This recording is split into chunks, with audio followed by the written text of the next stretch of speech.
It is the News Blitz with Randy Wang on Talk Radio 790 KABC. We're here every single day from 5 to 6 talking about the local issues that matter to you most and taking your phone calls at 800-222-KABC, 1-800-222-5222, your emails at randykabc@gmail.com, and search for the KABC News Blitz wherever you get your podcasts. It feels like ever since we started this show a year and a half ago, we've been asking one simple question. What can be done to stop all the street takeovers?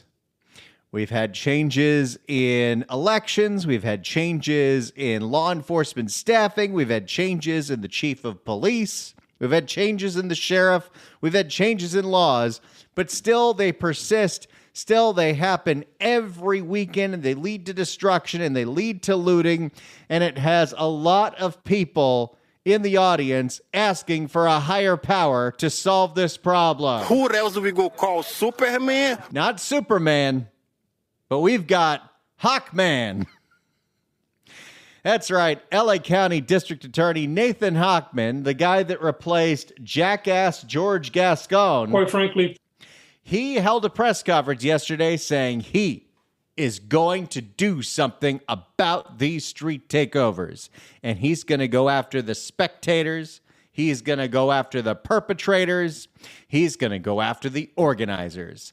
Let's hear him out, because I'm always interested when anybody says they're going to try to do something to stop this that has a little more teeth than Holly Mitchell's task force that says the answer to street takeovers is having Barbara Ferrer go to the high schools and play them Red Asphalt. They also have a guy in the task force that, and I'm not making this up, says, well, the reason there's so many street takeovers is because of all those Vin Diesel movies. These kids grew up on Fast and Furious, which, are those movies even about street racing anymore?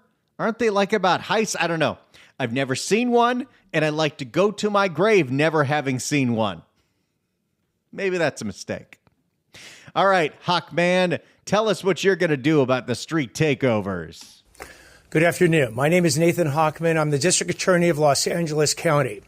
Today we are holding a press conference to highlight an increasingly growing problem in our county, and that is street takeovers, illegal street takeovers. I don't even know if you need to say illegal.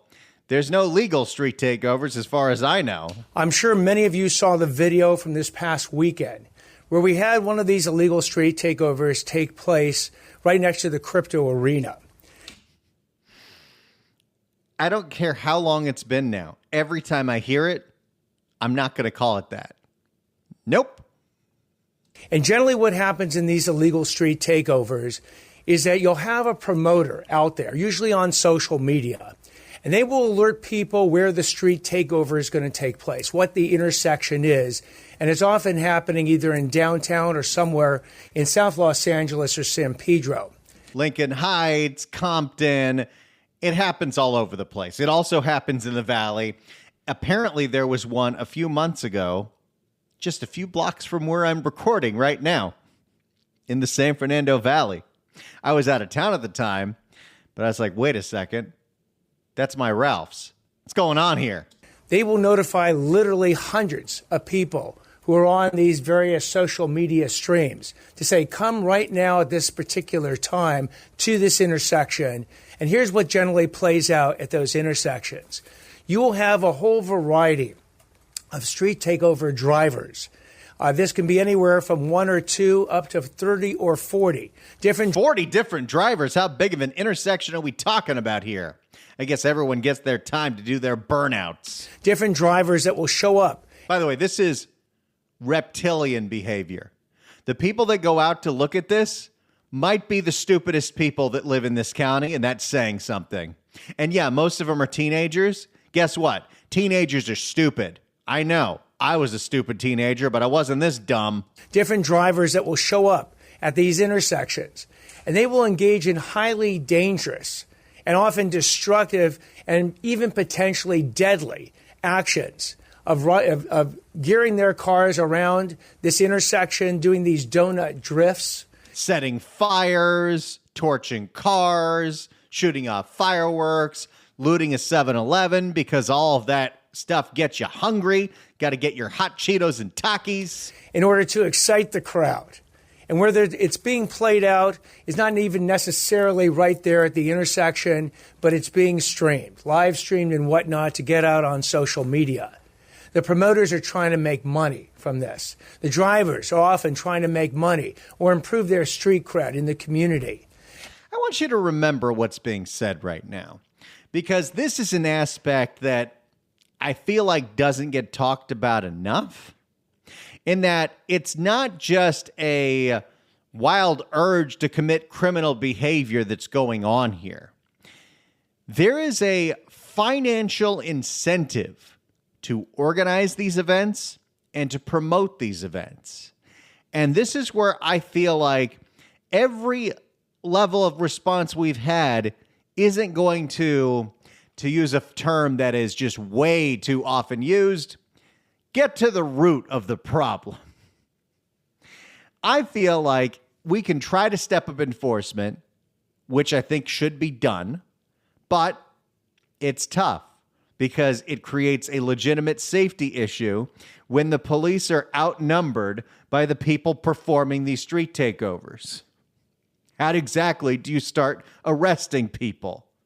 Maybe you can get a giant force together, combine the sheriff's department, combine the LAPD, combine the CHP, block off every corner to an intersection, and then tow every car and crush them into a cube. Some counties do that, smaller counties. Here, I just don't see us having the manpower to do that. And I feel as long as there is a financial incentive to do this, it will be done. It doesn't matter what the fines are. It doesn't matter if you threaten to tow a car or crush it into a cube, things that I think you should do. But if there is a financial incentive for the organizers of these events to keep putting them on, it doesn't matter what the risks are. It doesn't matter if they get caught. That's the cost of doing business. But it's being streamed, live streamed and whatnot to get out on social media. The promoters are trying to make money from this. The drivers are often trying to make money or improve their street cred in the community. And Again, dumbest people in the state of California are the teenagers of Los Angeles County.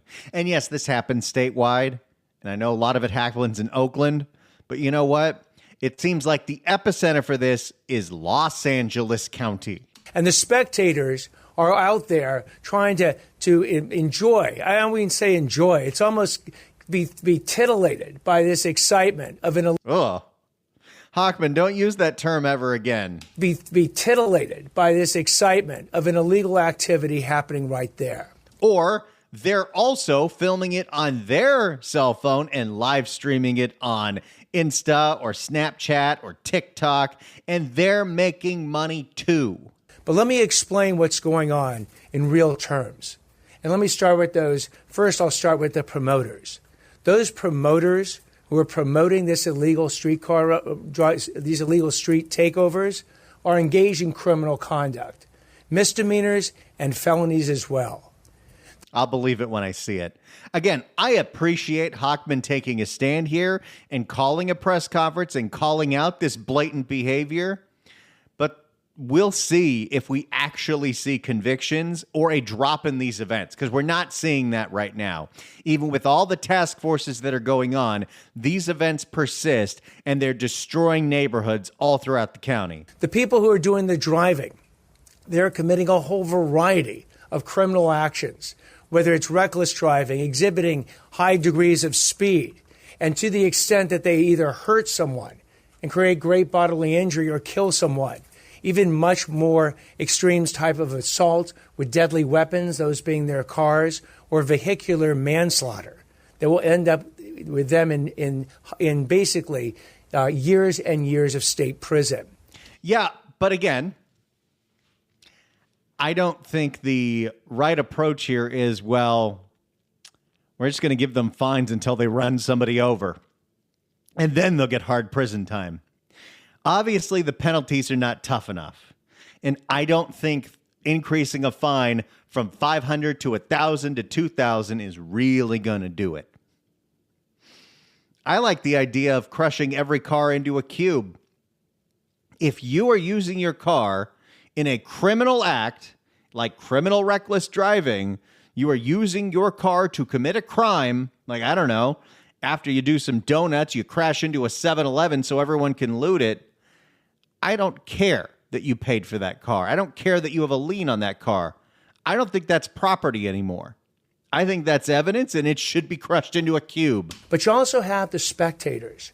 Turns out that the law in Los Angeles County provides that if you come out to be a spectator at one of these illegal street takeovers, you're committing a crime yourself.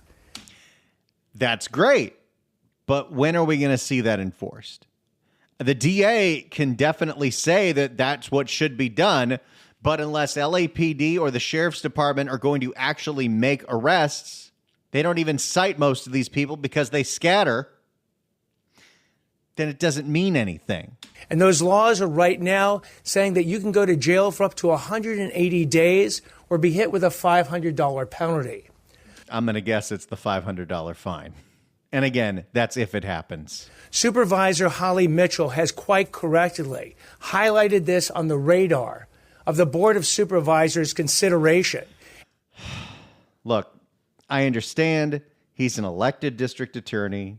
He's in Los Angeles County, and he has to get along with the Board of Supervisors. But nobody, I mean nobody, thinks that Holly Mitchell, quite frankly, is going to take this seriously. She might have a task force because a lot of these events are happening in her district, but I have seen those meetings. I have played for you those meetings, and the solutions that are being brought together by her task force are Barbara Ferrer seminars at high schools. That's not gonna do it. Supervisor Holly Mitchell has quite correctly highlighted this on the radar of the Board of Supervisors' consideration as she's trying to increase that penalty to $1,000. Good luck. I don't know if Holly's going to have the votes. Eventually, I would say, and provide, by the way, that for your first offense, you can get diversion. You can go through a program that explains to you the dangers of illegal street takeovers and get that off your record. But I would say that if that does not dissuade you, I would ask the Board of Supervisors to keep ratcheting up the penalties. So the second time you get convicted once, maybe you went through a diversion program, it didn't work. Now you're back for the second illegal street takeover. That penalty shouldn't be $1,000. It should be $2,500. And if you're wondering why we're threatening fines and we're not threatening jail time, it's because most of the people who attend these events are teenagers. And LA County doesn't want to do anything to put more people into juvenile hall. They're having enough problems with the population there as it is. And they keep getting sued for things that happened 50 years ago thanks to new state laws that make that okay. And they're settling, and it's costing them a lot of money, and now that's in receivership, and they don't want to arrest these teenagers if they don't have to. But the fines aren't going to do a damn thing. If you get convicted the second time and that doesn't dissuade you, the third penalty should be $5,000 and a year of county jail. If we keep ratcheting up those penalties, hopefully that will finally dissuade people if that first opportunity for a diversion program failed. Go ahead and try. I think as long as there is a financial incentive to be any kind of a part of these things, whether you are the promoter, the driver, or the spectator, people are going to still come out and do it. Without that financial incentive, I don't know how popular this would be. Maybe you'd still have a little bit of it, and maybe you'd still have a little bit of the looting. But part of the reason that this lawless behavior is so persistent in our society today, in a place like Los Angeles County, is because you can monetize it. Because you can live stream criminal activity. And as long as you're getting enough clicks, you can make money off of that. You can have your followers buy you whatever the nonsensical gifts are on TikTok. You can have them send money to your PayPal, to your Venmo. You can make money in so many different ways by broadcasting illegal activity. But they're not the only ones making money this way. Let's not forget, when you post on one of these platforms, you're not the only one generating revenue.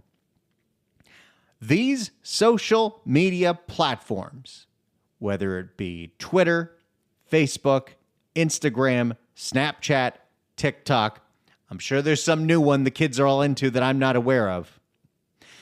They are also profiting off of this illegal activity. You remember how it seemed like it was just nothing but Kias and Hyundais getting stolen over and over and over again throughout California? Well, that's because a video was shared millions of times on TikTok that showed a teenager plugging in a USB device to bypass the security on certain models of Kias and Hyundais. TikTok probably made a lot of money off of all those views, off of all that data, off of all those clicks. Snapchat making money when people are organizing these kinds of events and having these big follow counts. It's not just the perpetrators that are profiting here. It's also the platform. Take, for instance, I don't know, the theft of stolen goods that are resold online, whether it's on eBay or whether it's on Amazon. For instance, you remember when Rob Bonta broke up this 10-year makeup theft ring that was going on in San Diego. For over 10 years, a couple would pay people, boosters, to steal makeup from Sephora's and from Ulta's, and then they would resell those stolen goods on a legitimate Amazon storefront on a store called The Makeup Store. And Amazon either had no idea or did not care that they were stolen goods being sold on their platform, because they get a cut of every sale anyway. And it also helps benefit Amazon in the long run with rampant retail theft, because people get scared to go shopping and then they buy stuff online. It is one of the biggest doom loops. But here is my point. I am all for Nathan Hochman going after the spectators. I am all for Nathan Hochman going after the drivers. And I am all for Nathan Hochman going after the organizers of these events. But my question to you at 800-222-KABC, 1-800-222-5222 is this. Should the social media platforms themselves be held responsible for all of this illegal activity? Whether it's through fines, whether it's through lawsuits, they are not policing their platforms. They have no incentive to, and they are profiting off of criminal activity. Should we be trying to hold the social media platforms that facilitate this illegal activity accountable, to use a very California term? 800-222-KABC, 1-800-222-5222. Should we be going after the perpetrators, the spectators, the organizers, the drivers? Or should we also, on top of all them, be going after the social media companies? What say you? 800-222-KABC, 1-800-222-5222. Get on the line right now. I want to hear what you think about this. Maybe you think I'm totally wrong. Maybe you think I'm right. 800-222-KABC. It's the News Blitz with Randy Wang on Talk Radio 790 KABC. It's the News Blitz with Randy Wang on KABC. We're taking your phone calls at 800-222-KABC, 1-800-222-5222. LA County District Attorney Nathan Hochman announced that he is doubling down efforts to go after street takeovers. The people who organize it, the people who drive, the people who spectate. Mostly by increasing fines, although he wants to tow the cars and he wants to charge the people organizing these things online with conspiracy. That being said, I believe as long as there is a financial incentive to do this, it's not going away. And the fact is, by organizing these events and by participating in these events and even streaming these events as a spectator, you can make money on social media. And the social media platforms are making money at the same time. So my question to you at 800-222-KABC, 1-800-222-5222 is this: should the DA, should the AG, hell, should the DOJ be going after these social media platforms that are profiting off of criminal activity? 800-222-KABC, 1-800-222-5222. If you're on hold, stay on hold. We'll get to all your calls next. It's the News Blitz with Randy Wang on KABC. It is the News Blitz with Randy Wang on Talk Radio 790 KABC. We're here every single day from 5 to 6 talking about the local issues that matter to you most and taking your phone calls at 800-222-KABC, 1-800-222-5222. Your emails at randykabc@gmail.com and search for the KABC News Blitz wherever you get your podcasts. We're talking street takeovers because yesterday LA County DA Nathan Hochman announced that he's doubling down, looking for the Board of Supervisors to increase fines for spectators of street takeovers, looking to impound more cars of the drivers of street takeovers, and when they actually catch someone that's organizing these things online, he wants to charge them with conspiracy. My question to you, if there is still a financial incentive to do this, is it really going to stop them? Should we be trying to do something to go after the platforms that are allowing all of this illegal content to be streamed online? 800-222-KABC, 1-800-222-5222. Let's go to Sean in Sherman Oaks. Sean, hello. Randy Wang, once again, another banger. Every single time you crack the mic, you come up with something great.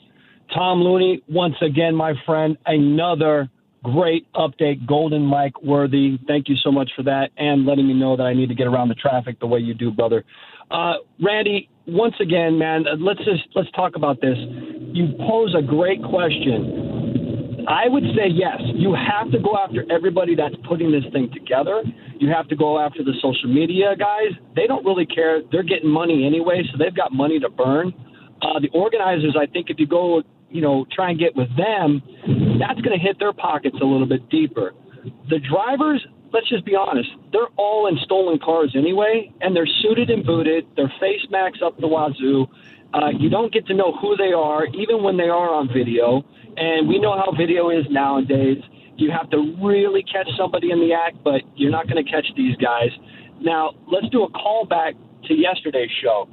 You said about this hello greeting that's getting $8.5 million. If the kids get busted watching this stuff, boom, bang. Now we got people that can greet everybody that's coming into L.A. during the Olympics, during the World Cup. We put them on a little probationary period. We got them out there saying hello in every single language that they know. So now we just killed two birds with one stone. They're going to get back to being polite in society. Maybe it'll change their ways. But as for, everything else, Randy, once again, my man, another banger. Love your show. It needs to be 2 hours. I want your PD on the line next time so I can tell him I don't need a Trust and Will show after you, brother. I need Randy Wang at least 2 hours a day. Thank you so much, Randy. Thanks so much for the call, Sean. Appreciate it. It's interesting what he said there because I've actually felt this way for a really long time. When it comes to the majority of the people participating in this event, it's kids, it's teenagers, it's people in their early 20s. And fines might be a deterrent. They might not be. But maybe what we need to do, instead of threatening fines, even instead of, the juvie system, which is a joke in itself right now, maybe if you get caught doing this, you get caught participating in a street takeover, you get caught being one of the drivers in a street takeover, it's got to be service. It's got to be, you're at one of these events, you got to put in 500 hours of real community service mandated by a judge. A fine doesn't mean a damn thing if the kids' parents are just going to bail them out. But you make them have to clean up the streets. You make them have to do something that actually maybe they'll show their consequences and have to actually see what they can do with their life. Maybe that would be better. But great points from Sean, as always, especially the compliments about me. Let's go to Ralph in Whittier. Ralph, hello. Hey, I just listening to what you said with regards to Hochman. I believe that Hochman will convict. But as far as Holly Mitchell, she's going to talk the talk, but she's not going to back it up. What you need to do is you need to get draconian. Those cars need to be taken. The participants, the drivers, need to be fined severely. If they're juveniles, the parents need to be fined severely. If they can't pay the fine, liens need to be established. Wages need to be garnished. And what you're saying about the probation system, that's a joke. You could do a whole show on the current state of the probation system in L.A. County. The board believes in care first, jails last. These people are not going to see the inside of a facility. The probation department is currently spread so thin, if you put somebody on community service, there's not going to be anybody available to monitor it because they're too busy trying to fill the vacancies at the two juvenile facilities, which the board is trying like hell to shut down. So there's a whole mix of problems on that end. But before you even get there, you've got to get the cop in the street to want to go out there and stick their neck out and jam these people at these street takeovers, because the concern becomes you go try to cite somebody or take somebody's car with the lack of respect for authority as currently exists in society, you're going to end up getting in a fight. And then you're going to be the subject of the TikTok and the YouTube as a cop, because you're going to end up being the one who's film at 11, and you're going to end up in a Trevor Kirk situation. That's where things have to start, is you've got to get cops to want to go out there and take these cars, write these tickets, take these people to jail for whatever they can, and then start from there. Hochman, I don't believe is a problem. The board, the city council, that's a waste of time.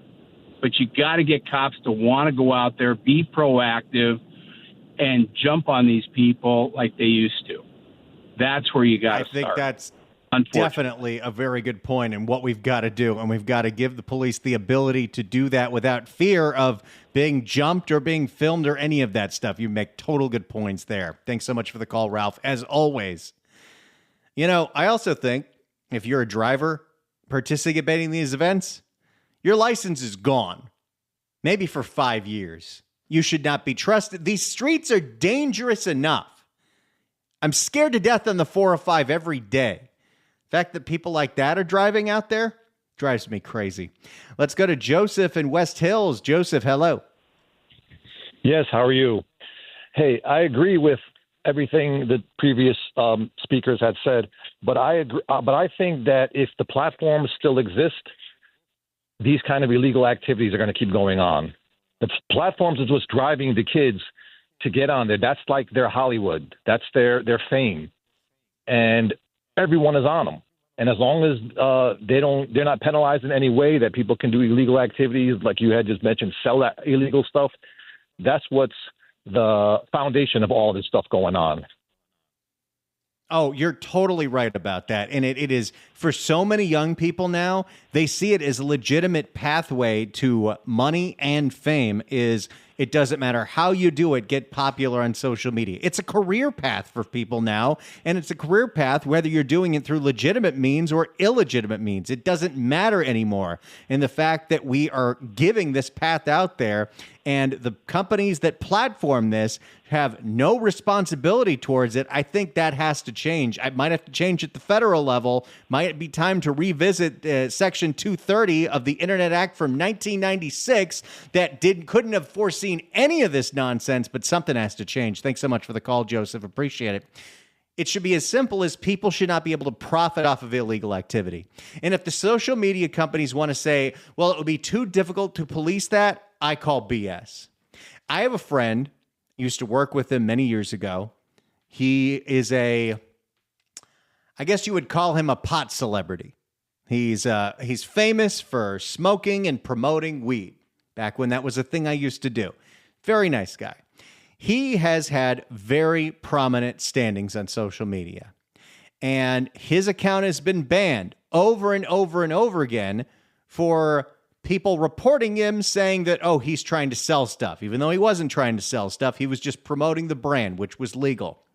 Anyway, my point being, these platforms can police this. You tell me, with all the AI that we have now, the fact that I can type in something on the internet and it gives me an entire paragraph, an entire book report worth of information in 2 seconds, that you couldn't have the same algorithms that are deceiving children into staring at these screens constantly. You couldn't have an algorithm that can tell almost instantly that what's being broadcast live is illegal activity and shut it down and ban the account and ban the phone.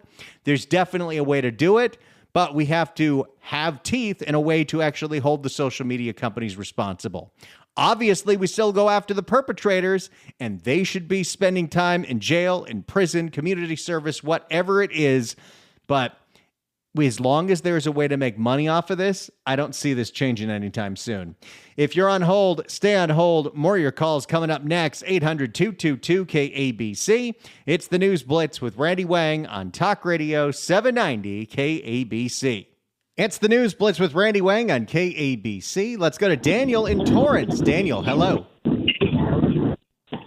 Hey, Randy. I think that in this situation, me as an American, it just doesn't sit right with me that, a spectator can't film what they want and post what they want from a freedom standpoint. I get that, making money off things, but people are filming all kinds of stuff on the subways or around where people are getting punched or hurt, illegal activity, and posting that. But to deter it, I think there's only two ways, really, if the cops aren't going to respond in time to catch these guys in the act, is to have the people, instead of getting prosecuted, just send them to the military. These are teenagers, young 20-somethings, just send them to the Army, let them get straightened out. Or you could go the 21 Jump Street route and find someone to infiltrate these groups and somehow become friends, maybe date their sister and make a movie franchise out of it. I like option B better, but it's so funny that you mentioned the first thing, which is mandatory military service. Apparently that's how George Gascon got in the Army. He was a vagrant teen in Cudahy, and they said, you're going to the Army or you're going to jail. Same with my brother. It worked for him, so why not these kids? I like that. I like that a lot. Thanks so much for the call. Appreciate it. Yeah. If you're going to commit something as heinous as this, maybe military service. There are countries where that's mandatory for everybody. But wait, would that count as me? I just turned 40, but I'm way out of shape. They wouldn't take me, right? They need a military radio show. I could do that. If you're on hold, stay on hold. We're going to get to your calls next. It's the News Blitz with Randy Wang on KABC. It's the News Blitz with Randy Wang on KABC. Thanks for being on hold, everyone. Let's go to Richard in Santa Monica. Richard, hello. Hello, great show, Randy. I think they have avenues of curtailing this.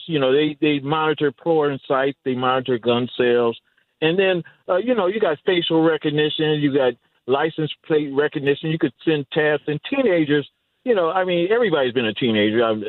Especially me, born in Los Angeles. So there's things to do, but there's danger around what's going on now because the car is it's a miracle to have it in Los Angeles. So teenagers are really excited. They got the future, but it's really danger what they're doing, and the police has a lot of things at their avenue to curtail that, to make it there's monster truck shows, you're dating. There's a lot of things that's involved in that recognition. And then you have the sites taking advantage of that. So I think they should step it up. He's double down, triple down with that. Okay. I think so much for the call, Richard. Appreciate it. Yeah, we got to definitely step up enforcement. I know it's a huge county and the police are outnumbered, but in smaller counties, even in the state of California with California laws, you looked at what happened in Stockton, you look at what's happened in some of those Northern California counties, they have cracked down on this and they move here, actually. That's what they do. Let's go to Jose in West LA. Jose, hello. Hey, how you doing, Randy? I think the punishment when he get caught is these guys should push the button for their own cars to get crushed. Oh, I love that. That's a great idea. Thanks so much for the call. Appreciate it. All right, last word on this. Morris in North Hollywood. Morris, bring us home. Yes. So there is a real good solution. The real problem is the sperm donor, the parents, the upbringing. They should have the teenagers perform community service with the sperm donor, the parents at hard labor for 40 hours. Because restitution doesn't work. Most of these families are poverty. They don't have any restitution. It's like you ever go to court and they order the convict to pay restitution for the crime he committed. What kind of money do they have to pay the restitution with? Furthermore, the convict that gets out of prison, you may not know, they get a Social Security check for 5 years after getting out of prison. Automatic payment because they have no job, no housing. So you're paying for it two ways. Wow, Morris, you just gave me the most brilliant idea. You know how we stop all of this? Parents have to take out liability insurance on their jackass kids. We solved it. It's the News Blitz with Randy Wang on KABC.